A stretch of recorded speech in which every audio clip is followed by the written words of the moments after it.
โอ้มันบอกเลยมันเลยบาดมันวางไว้มันวางแล้วมันวางนะฮะยังมาเนี่ยบัวโชว์แล้วอ่ะไม่ได้ยังไม่ต้องมาคิดห่อในถึงก็พอเด้อจะให้ไปญาติไปซื้อเอาเจ้าก็ขึ้นไปเอาไปซื้อไปกินน้ำทงน้ำทางห่อในถึงก็พอเด้อใช่คือเห็นนอนอยู่เมื่อกี้นี่ตื่นหรือเปล่าสบายดีตอนเลิกๆเราเงียบนอนน้อยเดียวกินนี่ลุกขึ้นมาอีกเลยคือบทนอนพักผ่อนซะนอนบ่ได้บ่นอนบ่รับติแล้วเผาคนนี้แหละนี่ได้สั่นบ่ได้เผาบ่ได้เงินตู้พ่อเนาะเผาตอนที่เพิ่นบ่หายใจก็เผานี่แหละพี่น้องนี่ได้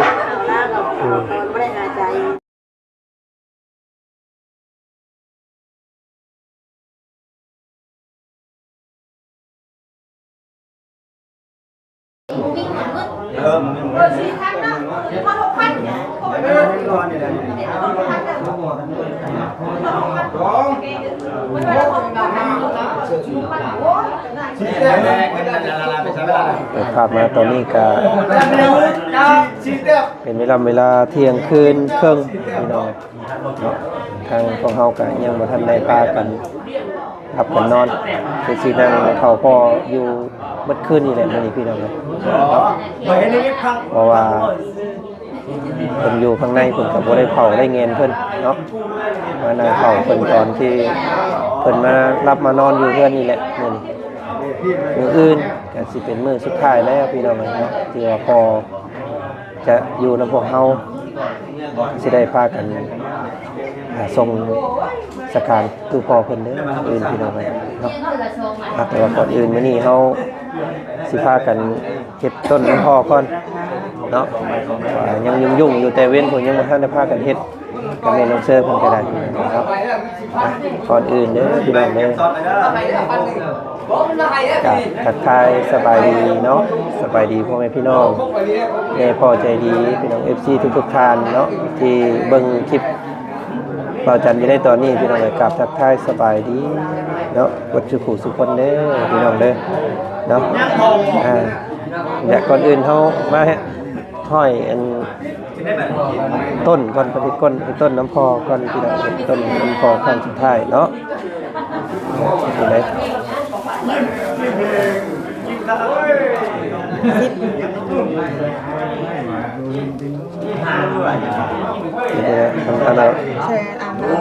อันละ10บ่อันละพัน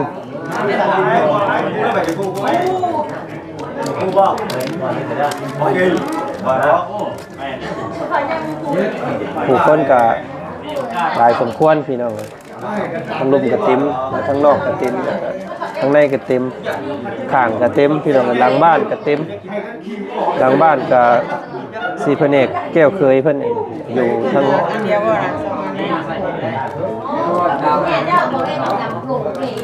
รอเฮ็ดอยู่เฮ็ดกิน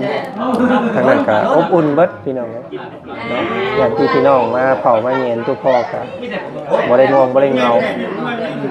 ก็พ่อแบบบ่ฮู้สึกหยังแหละพี่น้องเนาะก็สิเบิ่งอยู่แหละเราก็ได้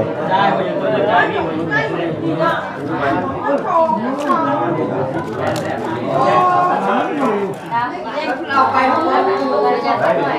เอามาเลยออกมาท่านคนหัวใจน่ะมาเบิ้ลเนาะมันหาแท้มันจะแข็งกันได้จริงนะมันจะแข็งกันได้จริงมันจะแข็งกันได้จริงเอามันสั่นห่อสาวตาดำเพิ่นนอนแล้วพี่น้องเลยรับเลยแม่เพิ่นกอมนอนเมื่อกี้นี่เนี่ยแม่เพิ่นแข็งรับได้บ่สั่นเนาะคิดว่ายันว่าเห็นครูดาวอีกโอ้ยไม่ได้ครูจะนี่ได้เพราะฝุ่นปุ๋ยเห็นบ่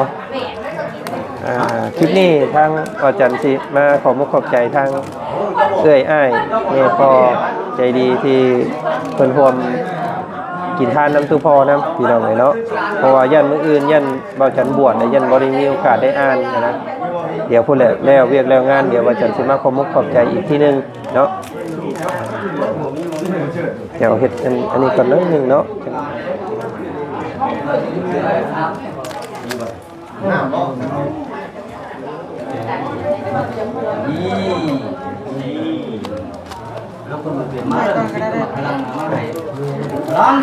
รอแป๊บนึง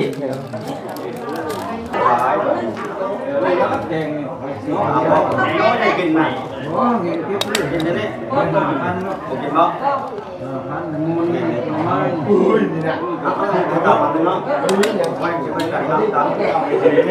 เอาแม่ในออกมาดูอันนี้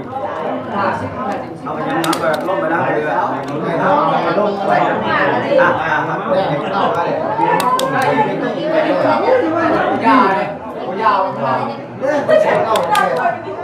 โอ้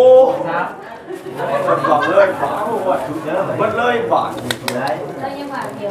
มันวางเลยมันวางแล้วมันวางนะฮะยังมาเนี่ยบัวโชว์แล้วอ่ะไม่ได้ยังไม่ต้องมาที่นี่เลยการได้ท้องยังไม่ก็มาฮะ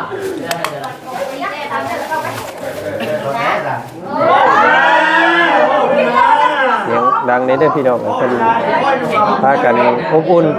เนาะอบอุ่นทุกพอมาดินมาแอนเสียงโศกเสียงสตาร์กันว่าจะมาขึ้นเลยเลยไม่ห้องรถนี่เอาห้องรถนี่เอาห้องรถนี่ไปไปจีกันอ๋อเชื่อมวันนี้เลย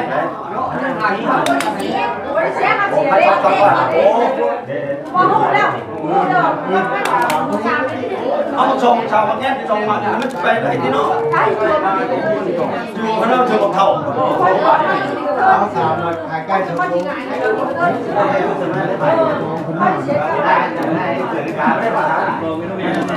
เราเปิดไปเลยนะที่ไทยที่เราเปิดได้ดีเพราะมันขัดเขาโอ้ยนะปากเขาจะมาด้วยเขากินเขาไม่ได้เพื่อนเนาะ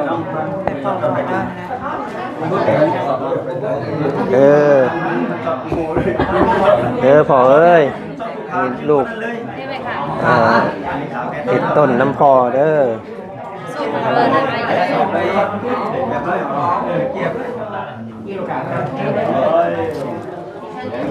ห่อในถึงแล้วพอเด้อจะให้ไปญาติไปซื้อเอาเจ้าก็ขึ้นไปเอาไปซื้อไปกินน้ำทงน้ำทางห่อในถึงพอเด้อดีไปซื้อแล้วอย่าอดอย่าหิวเด้อบัดนี้เด้อเนาะให้กินข้าวกินน้ำได้พวกลูกเฮ็ดบุญทำทานไปแล้วก็มีแม่หลายท่านที่เพิ่นเฮ็ดบุญน้ำพอเด้อมื้อนี้เดี๋ยวลูกสิอ่านชื่อเพิ่นให้พังเด้อพอเด้อเนาะมีหลายแม่มีหลายเอื้อยหลายอ้ายที่เพิ่นส่งมาให้เนาะอมกินทานน้ำพอมื้อนี้เนาะผู้เลขเลยเนาะแม่ฮักพอฮักของทางเบาจันเองเด้อพี่น้องเอ้ยเนาะแม่คำตุ้ยกับพ่อบุญเลี้ยงเนาะเป็นรวมกินทานน้ำตู้พอเป็นเงิน10 ล้านกีบพี่น้องเอ้ยเนาะ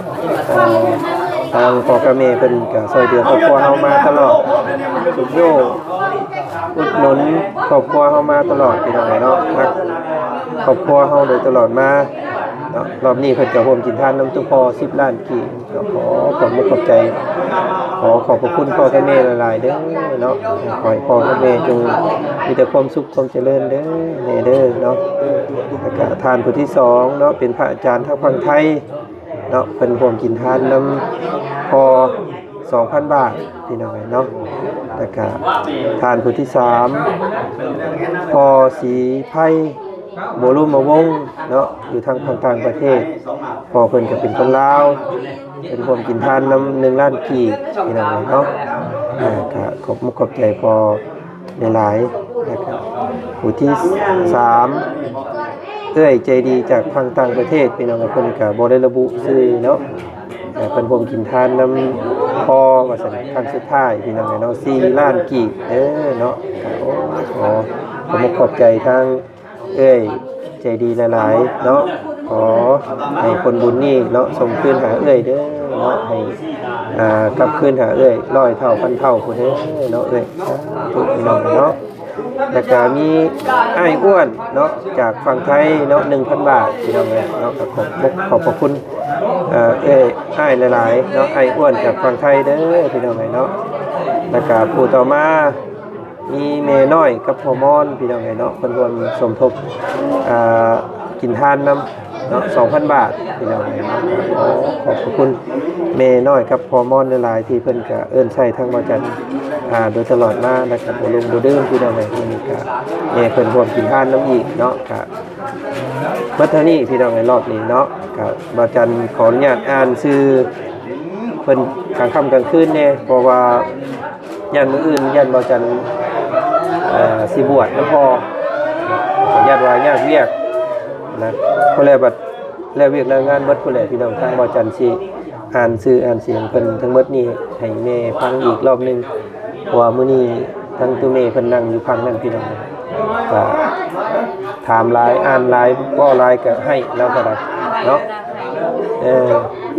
แบบกินข้าวกินน้ำก็คิดเห็นตื้อๆคอนะเนาะเรากินข้าวกินน้ำบ่ได้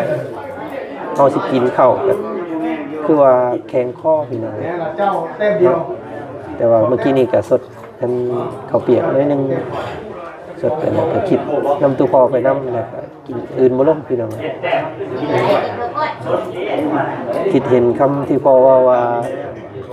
เห็นหมู่กินเนาะแต่ว่าคือทรงสิแซ่บเราแต่ว่าตัวเองบัดกินบ่ได้นะว่าโอ้ทรงสิทรมานพี่น้องกินเท่าใดมื้อเนาะทิศ2-3ทิศบ่ได้กินข้าวเฮ็ดได้เนาะมีแต่มื้อนี้ก็เฮ็ดต้นกาละพึกให้ทางทุกพ่อต้นนึงพี่น้องแล้วก็อ่านรายชื่อแม่ใจดีพ่อใจดีเนาะ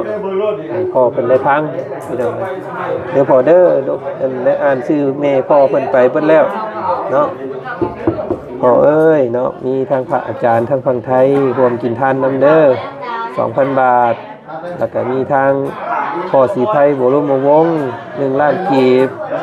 เอ้ยใจดีจากฝั่งต่างประเทศ4ล้าน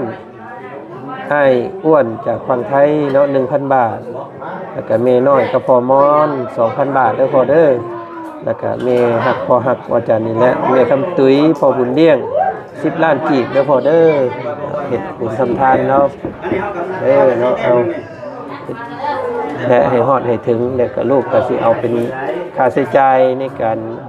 ใช้นี่แหละเนาะหีบโรงหรือว่าของอยู่ของกินน้ำพอเด้อพอเด้อเนาะผมขอบใจทางแม่พ่อเพิ่นหลายๆเนาะนี่ได้ใช่แม่เพิ่นพ่อเพิ่นก็ร่วมกินทานนำเนาะหมดให้ถึงแล้วพอเด้อเนาะได้บุญได้กุศลนำกันทางพ่อก็ให้ไปดีไปสุขอย่าคิดอย่าไปนึงนำลูกทั้งเต้าทั้งนี้ลูกก็สิเบิ่งแยงน้องนุ่งพ่อแม่นี่แหละทั้งแม่ก็สิเบิ่งเท่าที่ลูกสิเบิ่งได้เนาะ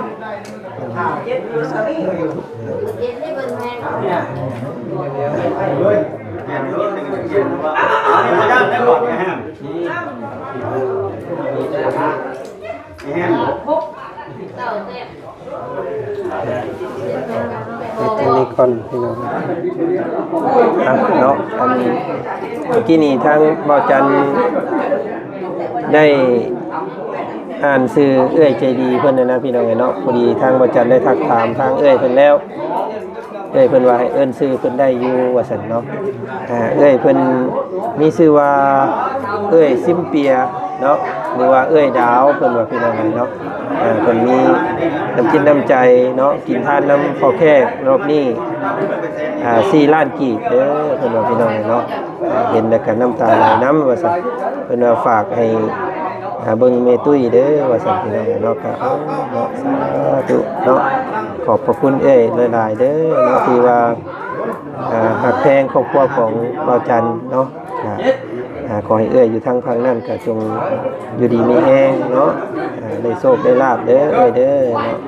ทานมื้อเช้าได้ข้าวมื้อแลง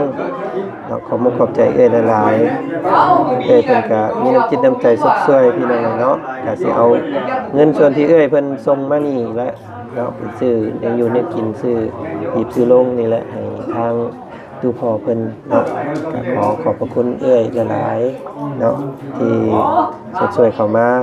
เดี๋ยวผู้ใดแล้วเวียกแล้วงานเดี๋ยวสิให้ทางตู้แม่เพิ่นขอมุกขอบใจอีกทีนึงเด้อจ้าเนาะเพราะว่าตอนนี้แม่เพิ่นก็ยังเว้ายังบ่เป็นพี่น้องเอ้ยเนาะเฮ็ดยังไงครับมื้ออื่น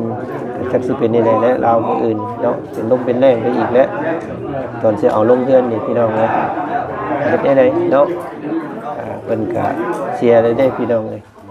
เสียไว้หลายมื้อหลายวันกับญาติของอยู่ของกินนี่แหละเนาะกับญาติตู้พ่อเพิ่นนี่แหละพี่น้องเอ้ยยันมีกินมีหยังแล้วก็ยันผู้คนเว้านะเนาะเอาไปพร้อมที่ว่ายังดีๆนี่แหละว่าซั่นซะดีแล้วซั่นก็ได้มาเฮือนมาซ่านนอนอุ่นคืนนี้ได้พี่น้องนอนคืนเดียวเนาะบ่ฮอดมื้อซ้ำมื้อเว้นนี่ก็เที่ยงแล้วมาฮอดแต่ว่าคืนนึงเนาะกับมื้อนึงว่าซั่นซะไปมื้ออื่นกันประมาณช่วงบ่ายก็สิได้นำเพิ่นออกไปพุ่นแหละพี่น้องเนาะสู่สการเอาขอบพระคุณใจดีเด้อสิ้นเปียหรือว่าลาวเนาะแล้วก็แม่คำตุยกับพ่อบุญเลี้ยงแม่น้อยพ่อมอนเนาะพระอาจารย์ทางฝั่งไทยพี่น้องแล้วก็พี่อ้วนเนาะพ่อสีไพบ่รู้มาวงพี่น้องเนาะแล้วก็อีกหลายๆท่านที่เพิ่นบ่ได้ซอยเป็นปัจจัยเนาะซอยคอมเมนต์ซอยได้ซอยแชร์ซอยเบิ่งซอยชมโดยตลอดมาครับขอบพระคุณทุกท่านเด้อเนาะที่ว่าฮักแพงครอบครัวของบ่าวจันโดยตลอดมา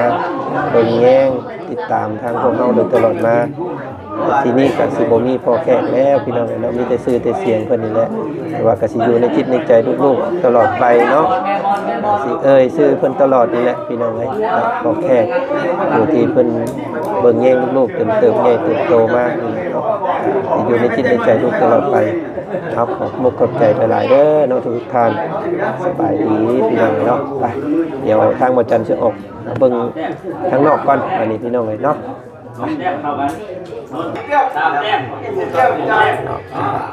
ขอบคุณทางญาติพี่น้องเนาะครูทั้งหลายที่มาเป็นหมู่ตู้พ่อเนาะอ้อมข้างอ้อมเอวบ่ได้งงบ่ได้เงาแล้วก็ได้อันนี้ทางบ่จันสิบ่นอนพี่น้องเนาะสินั่งยำตู้พ่อนี่แหละเนาะเป็นป่วยเขาจะไปเยี่ยมตลอดว่าเรียใจพี่น้องเลยเนาะบ่ได้เข้าบ่ได้เงินทุกพอในมือที่เพิ่นจากไปนาทีที่เพิ่นสิ้นใจก็นอนเสียผู้เดียวนอนตายผู้เดียวพี่น้องเอ้ยทุกพอก็ได้ป่วยหาลูกหาเต้าก็บ่มีแพทย์หาหมอก็บ่ได้พี่น้องเอ้ยเนาะขาดใจไปแบบญาติพี่น้องบ่เห็นอะไรเนาะโอ้ยเป็นปมในใจลูกๆตลอดไปนั่นแหละเนาะอันนี้ภายภาคในเนาะทางนอกก็พี่น้องเต็มรถรางเนาะมีทางนี้ทางซ้ายทางขวาทางหลังบ้านเพิ่นก็มีพี่น้องเลยเนาะตายเนาะอีกทางนี้ก็เต็มทางหน้าบ้านข้างบ้านนอกเจ็บสุดๆเนาะโม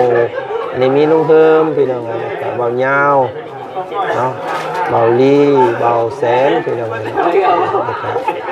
ทางครูเพิ่นมาดิมาแอนนะอุ่นคู่กัน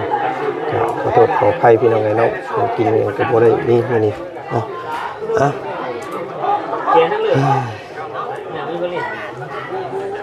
มื้ออื่นผู้คนเพิ่นก็สิมาเต้ามาโฮมมาหลายกว่านี้เพียงเนาะก็ขอบพระคุณเด้อเนาะสำหรับกำลังใจดีๆเนาะที่คอมเมนต์เข้ามานะครับให้เบิ่งให้ส้มพี่น้องเนาะก็นี่ไดคือพอเราจันได้จากไปแล้วพี่น้องเนาะพ่อบุญมาเด้อชื่อพ่อเนาะแต่ว่าชื่อในนามเอิ้นกันเอิ้นพ่อแขกพี่น้องเอ้ยแต่ว่าชื่อเราในชื่อพ่อบุญมาเนาะอายุ52ปีพี่น้องเอ้ยเนาะก็ได้ดวงรับไปแล้วเนาะก็มื้ออื่นจังเป็นมื้อทรงสการทุกพ่อเด้อพี่น้องมื้ออื่นเนาะรวมทำบุญน้ำกันมื้ออื่นครั้งสุดท้ายพี่น้องเฮ็ดให้พ่อเนาะมื้อนี้ขอโตไปนั่งพักผ่อนก่อนวันนี้พี่น้องนั่งน้ำตู้พอกก่อนเนาะขอขอบใจทุกท่านที่ร่วมกินทานเข้ามาในมื้อนี้พี่น้องสุขบานร่ำรวยเนาะเจริญรุ่งเรืองในหน้าที่การงานทานสำนี้ให้ได้เข้าเป็นเงินเป็นแสนเป็นล้านพุ่นเด้อเนาะเอาเด้อเนาะครับเอาเด้อพอเด้อ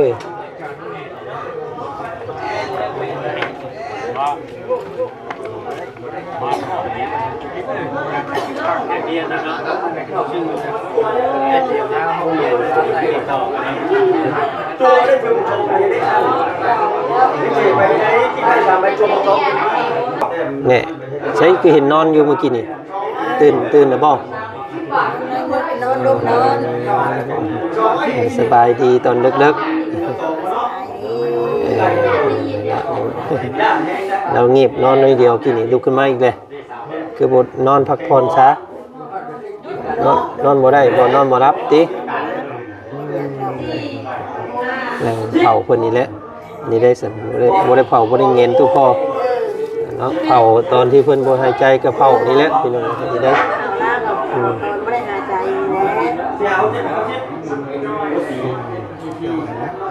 ไปซะเนาะก็ขอโตนั่งทำอกทำใจอีกก่อนพี่น้องเลยขอมุกขอบใจหลายๆเพิ่นแหละเดี๋ยวบัดแล้วเวียกแล้วงานเพิ่นได้สิอันให้แม่ขอมุกขอบใจเพิ่นอีกเด้อมีหลายทานอยู่เพิ่นร่วมกินทานมาป้าลุงอยู่ฝั่งต่างประเทศพุ่นแหละเนาะแม่ยังบอกบ่ได้พี่น้องให้แล้วเวียกแล้วงานก่อนสิมาให้เพิ่นขอบมุกขอบใจอีกทีนึงเนาะแม่เนาะโดยเอาสบายดีพี่น้อง โอ้โหบอกไปตั้งแต่2 แต่ง